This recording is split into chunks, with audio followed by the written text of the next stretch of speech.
Forget that. I'm not going to serve you, God. Why would I want to serve you if you would allow this to happen? You know what I'm going to do, God? I'm going to go out. I'm going to do whatever I want to do. I'm going to do it with whoever I want to, and I'm going to decide who puts their hands on me.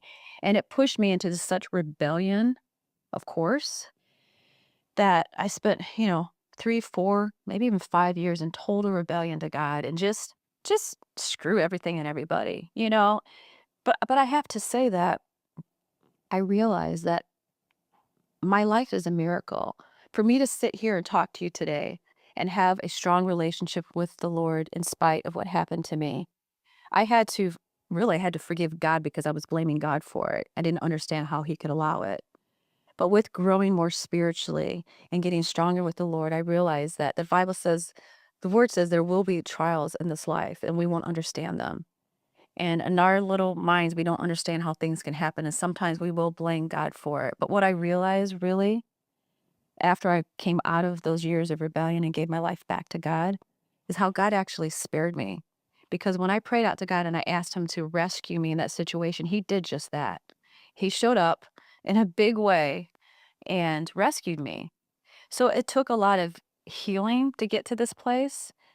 And I realized that statistically, I, for one, probably shouldn't be here right now after all the traumas I've walked through. I definitely, I would say statistically, probably could hate men right now, never trust men, but I'm in a very loving, healthy relationship with my husband.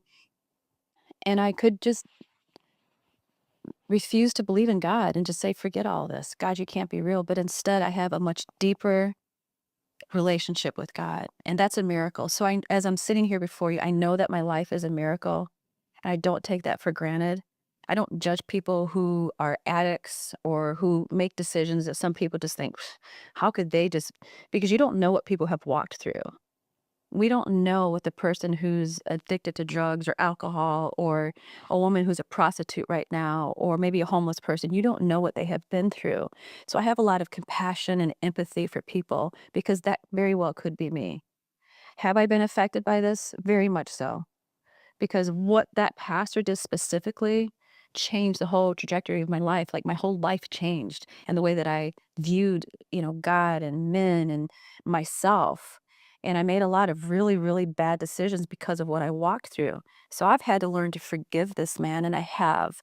I mean, I could be in the same room with him right now, and I would be okay because of that forgiveness. But I do believe that God is calling me to share with us, possibly for accountability for him, but maybe just that this opens up an area where, like I said, I feel like I'm supposed to start this